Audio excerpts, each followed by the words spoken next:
up, guys? I'm gonna do another reaction video. This time it's gonna be a comedy stand-up by Josh Johnson, and it's about Kamala and Trump. So, and their debate. So let's get into the video. Hope you guys enjoy it.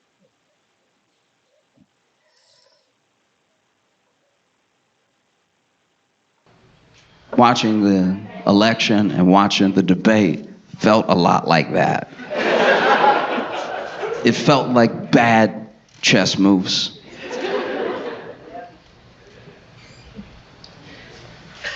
We've watched we've watched a lot of debates that Trump has been in, and we've gone 2 for 2 this year Yeah.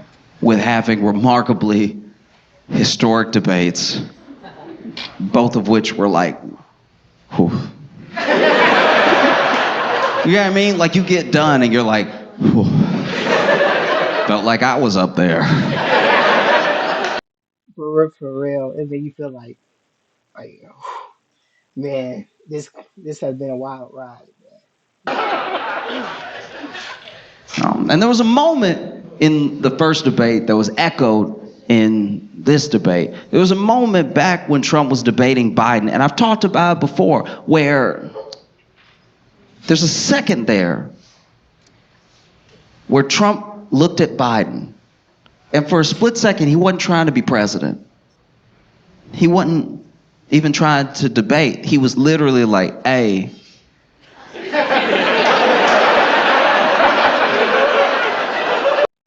Like, is this dude good? Is he okay? I'm not sure. I'm not sure. he good? Like,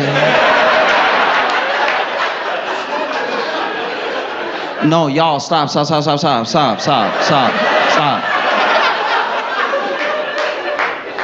Hey everyone, so the team decided to do a fun competition. If you're able to make a donation, Is he good though?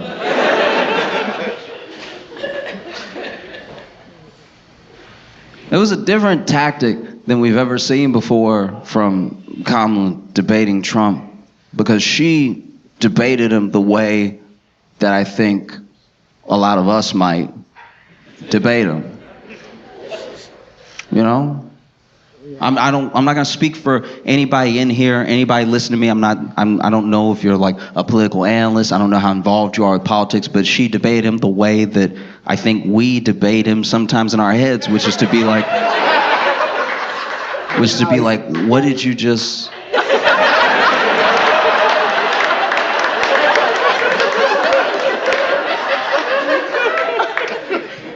Because most politicians are not, hear me out. Most politicians don't behave like people. And when I say that, I want you to understand, I mean, maybe they care about people, maybe they care about getting something good done, maybe they care about forwarding their agenda, but they don't react to things and they don't behave like people, like just regular people. It's why they feel fake, is because they can't just be like, oh shit. You see, man? Do you see what I mean? And it's why people from 2015 on have gravitated That was funny. That was funny. Like his comedic time,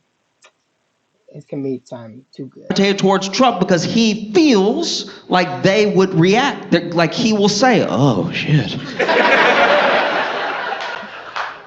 But then you look at someone like Kamala, and she's a very polished person, very accomplished person. But in that debate, she was having moments that for the first time ever felt like moments that we might have up there. Does that make sense? Like when Trump would debate other Republicans leading up to the nomination, or when Trump would debate Hillary or Biden, there was a sense of like, wait, are you not going to say anything about the thing that he just said just now? Why are you staring forward, acting like what you heard wasn't wrong? Why are you like looking to the moderators to fact check? There's nothing more exhausting than when someone who could be a good player is looking at the ref to be like, help!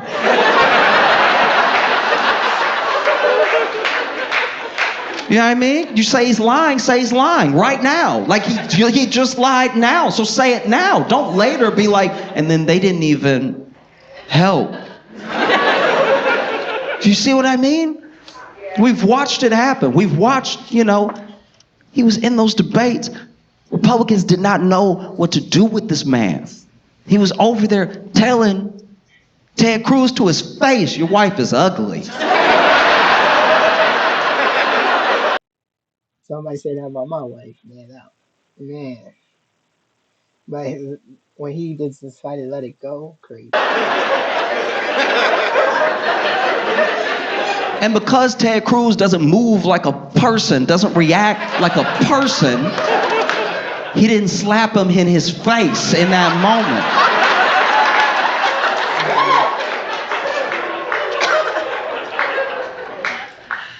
No. Trump has shown that the American people were ready and willing for someone unorthodox. You know how much he would have surged in the polls if he had walked over from his podium and was like, what? And then slapped Trump in his face. I know at least his wife would have liked it.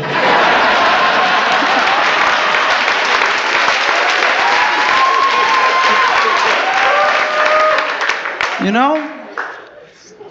I don't even remember what he said about Marco Rubio. I just remember Marco Rubio looking littler and littler every day. Marco Rubio started showing up. I was like, is he 4'8"? Nobody knew what to do. Journalists didn't know what to do. Journalists were like, but you can't say that about the press. But he did it. What are you gonna do? You know? And so now you watch this debate with Kamala, and we've all heard it and probably said it ourselves that she baited him a lot, but he bit every time.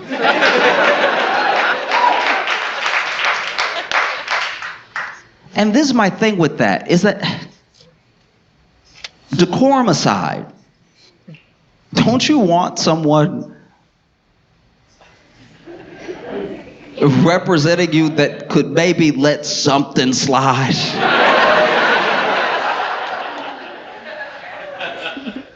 You know, it's got to be tough to be in the public eye. It's got to be tough to be and feel slighted all the time by lots of people that you meet that you don't know and they hate you. But also, you're here to do a job. You're here to do a job on the highest level. So a lot of people won't like you. No matter who wins as president, there will be people who are very upset. Do you really want someone who could be so easily irked? Kamala said, nobody.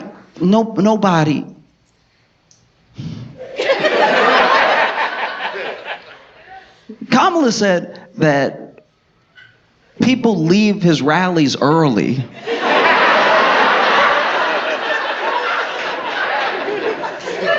out of boredom and maybe confusion. I don't remember the other thing she said, but she said people were leaving early. And this is what's so interesting about that. We can talk about how much it's warranted or how much of it he egged on or whatever, but there has not been in a very long time a political figure that is as hated as Trump by a lot of people. So a lot of people have said every type of thing about him. A lot of people have drawn him. Do you know how much you gotta hate somebody to draw them? A lot of people, drawings take time. It's one thing to curse somebody out real quick. It's a totally different thing to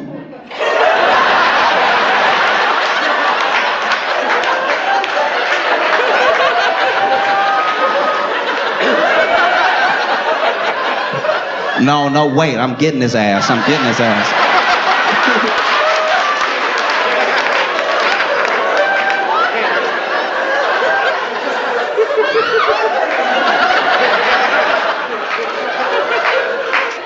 gonna take break, but when I get back, he about to get it, all right? So all manner of things have been said to and about him, about himself, about his family, about how he behaves, about how he actually feels, about Americans in America, all of it. But this thing hadn't been said. And it turns out that this was the thing to say. This was the thing. If you're talking about feelings, this was the thing. And that's, look, as someone raised by black women, don't.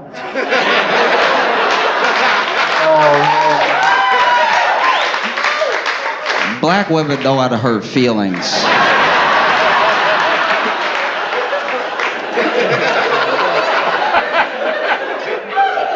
Only a black woman would be like, no, go to his little rally and see.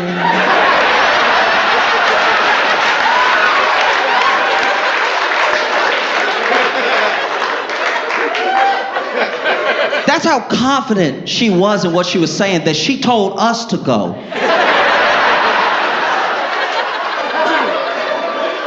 She was like, look, I'm gonna do something I wouldn't normally do. Go ahead and go. You'll leave early, don't worry.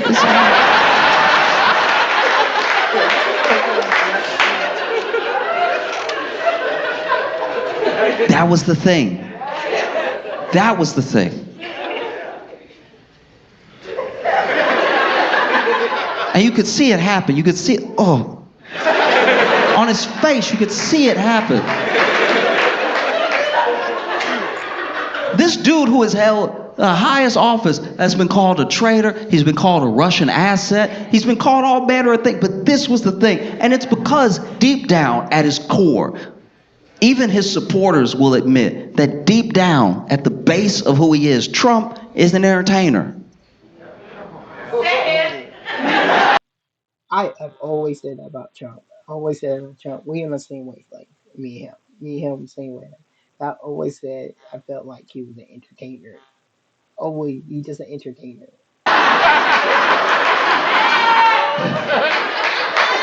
And all I'm saying is, as a fellow entertainer,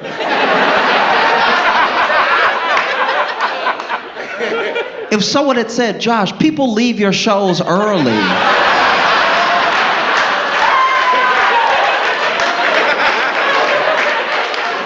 out of boredom and confusion, I'd be like, oh, okay, we fighting, say less.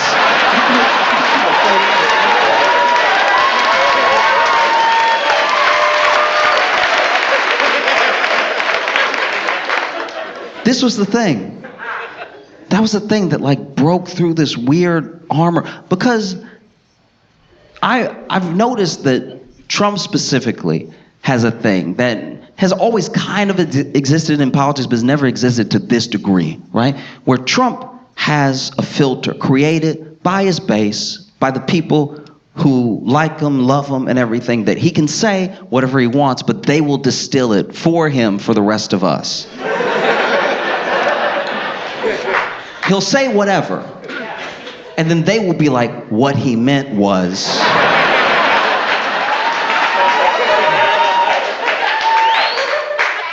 But what he meant shouldn't have been what he said. Because he said this, and you're saying he meant something else, but he also had access to the words you just said. So are you sure he meant what you're saying and not what he said? I'd like to think that when you say something as the commander-in-chief, you mean what you said when you said it. You didn't say something being like, they'll figure it out.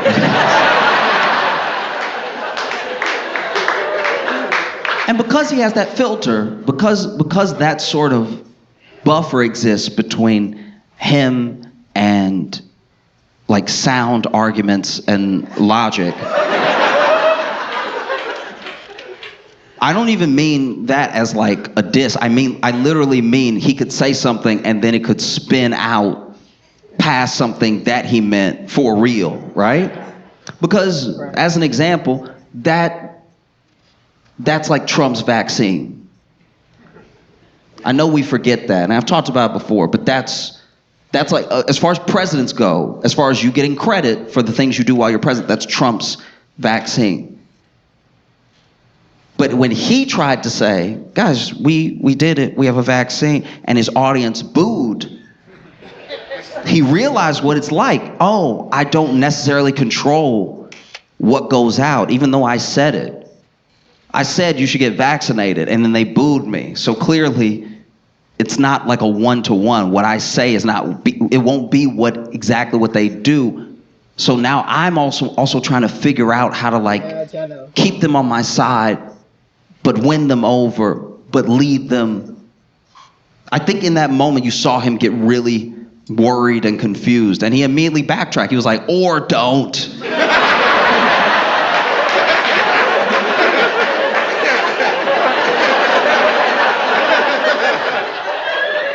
And I said all of that to say Like, you gotta flip flop. Like, ooh, I don't know, Trump. I don't know. that the screen, the buffer, the thing that he usually has, I'm not saying he lost it for good in this debate, but he did lose it a little bit. Because I grew up in Louisiana, and I know people who are like hardcore in the MAGA movement, like people who are like, no, Trump is the guy. He is going to fix everything, right?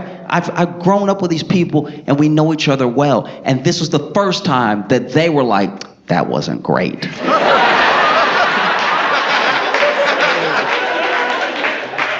Because even in debates against Hillary, they were like, no, okay, he said the thing, and I know it's a good soundbite for you liberals, but like, this is what he meant. And the thing that they're saying he meant, which is what they heard, which is what they decided to hear, is a reasonable thing when they start saying it from their mouth. So now I'm like, oh, okay, if that's what you think, that's what he said, then I can see why you're still like really gung-ho while I'm more put off by what he said, you know? But this was the first time that there was almost like a shared language. There was like a shared reality around like what's happening to him right now. And he started to spiral, and he said, hey, look, they asked him a question. I can't remember if it was about immigration or the economy, but they asked him a question that should have been a layup for him. And he was still like, can I address the rallies for a second? Which, as a fellow entertainer, I understand. If someone had said that to me, I would have also been like, hey, listen, let me explain, all right? It was a Friday late show. They were tired, okay? You can't put that on me. And he said, can I address the rallies real quick? Because people don't go to her rallies, all right? They don't go to her rallies at all. The people that go to her rallies, she got to bust them in, and then they don't even have fun while they're there. She doesn't have any snacks. Now I'm paraphrasing, but like...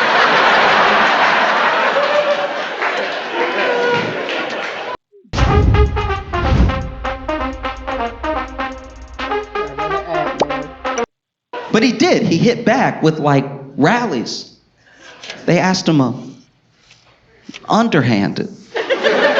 Should have knocked it out of the park, and he got distracted by rallies and crowd size and things that make sense as a priority if you're an entertainer. But if you're about to be the leader of the free world, they shouldn't matter as much, you know? And you could see him kind of spiraling after that because he was a little frustrated by like this thing that broke through. Then that never happens. Trump is a very hard person to debate because people like him are very hard to debate because they're not trying to have a debate with you. They're trying to make you look dumb. And because Trump is like very good at making other people look dumb, he's very good at debating. You see what I mean? But this was the first time that he was like, what is she talking about? My crowd?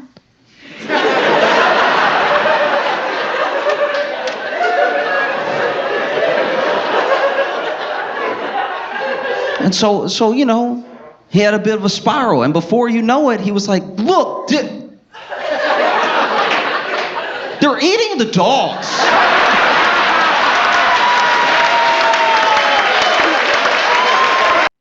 I knew that was coming up sooner or later, that he gonna pick up the dog and cats, bro. It was a matter of time. They're eating the dogs, they're eating cats, they're eating, and you could tell in that moment that Trump wanted to say another animal, but he couldn't think of one.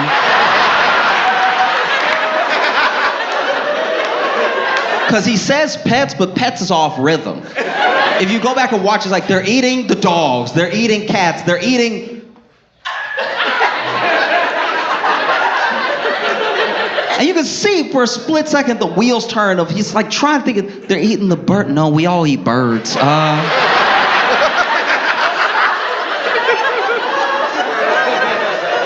They're eating the pets. And then, Kamala does a thing, and it's a thing that we've done when we've been watching debates, when we've been watching rallies, when we've been watching them on the news. She does a thing that we've done before, that a lot of other politicians have not done on stage with Trump. She laughed at him.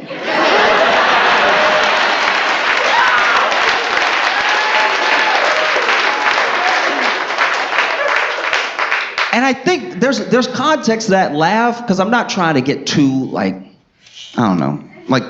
too much of a deep dive into it, but there's context with that laugh, because she's not laughing at him, she's laughing at what he said. And that's really different. It's one thing to say Trump is a joke, and Trump is a joke, and you could make the argument that the reason Trump became president was because Obama made him a joke. Do you remember that? Yeah. Obama made fun of this man, and he just sat there quiet, and then years later he was like, peaceful transition of power, huh?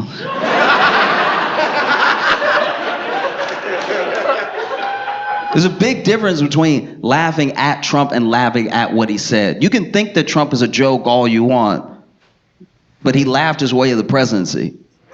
Which is crazy to me. But then when you laugh at what he says, when you take the power out of what he's saying, that's a very different thing. She laughed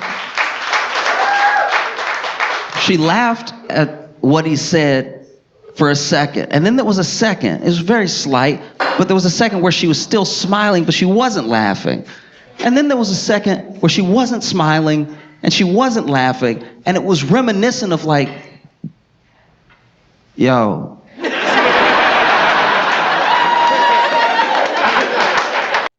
Right now, is he good? I'm not sure. I think you might want to check on him. Yo. No. Wait, yo.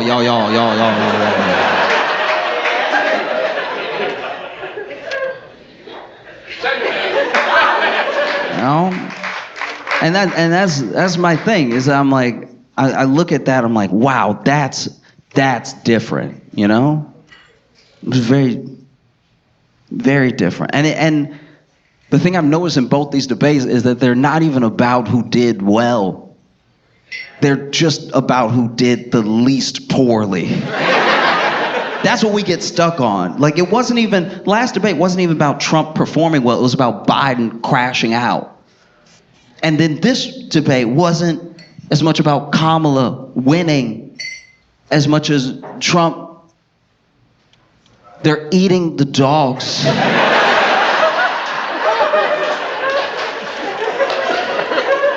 They're eating the cat. They're eating The audience on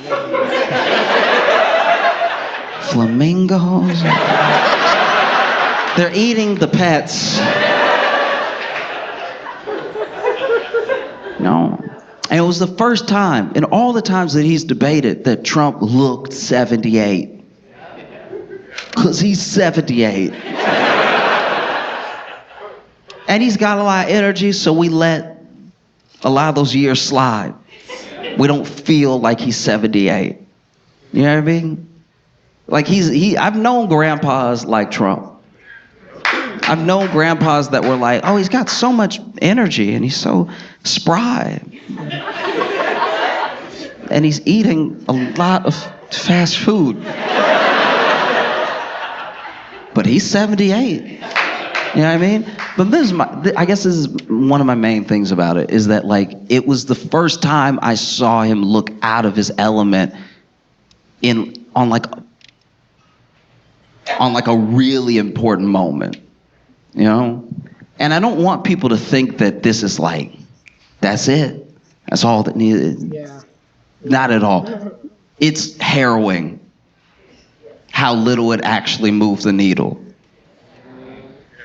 Almost everyone feels the way they felt before, even after we saw what we saw. And we agree that it didn't go well for one person.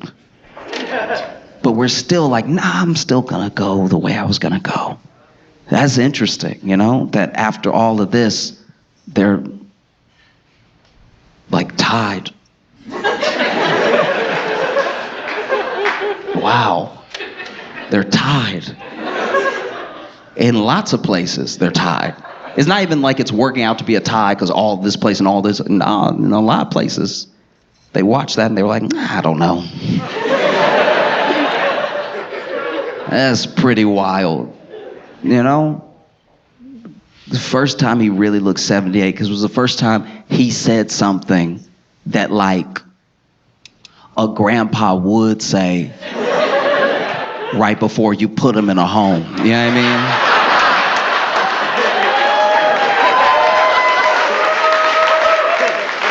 Because be honest. If you let a lot of stuff slide as like a child or grandchild, and then grandpa been living by himself. But if one day out of nowhere, and you haven't seen where he saw this on the internet, he just walks up and he's like, "They're eating the dogs. They're eating the cat." You're like, okay, that's the last straw. Yeah, that's what I was thinking about that. I let you put the remote in the mailbox several times, but this is the one that I can't abide. This is, no, because it really has consequence, and I think that we live well enough here, even though things. I'm not even pretending things are just phenomenal. I'm just saying, day to day, by and large, we do get by, and I think that when you get by, especially comfortably, it can feel like a game. You know, it can feel like something that doesn't matter as much. You know, and it can feel like something that you're just playing at. And I think that, it's important to remember that all of the things that these people say, these are very powerful people already, and one of them is going to become even more powerful. Everything that they say, everything they do has ripple effects. You know, they're eating the dogs. They're eating the You cats. cannot It's like let a that it's like go. a You meme. It's cannot like a let that thing go. that's starting up. But it's also, which is very, very important, because we did a thing back in 2014, and we've done it ever since. That I don't know how to fix it. I'm just saying what happened from 2014 on.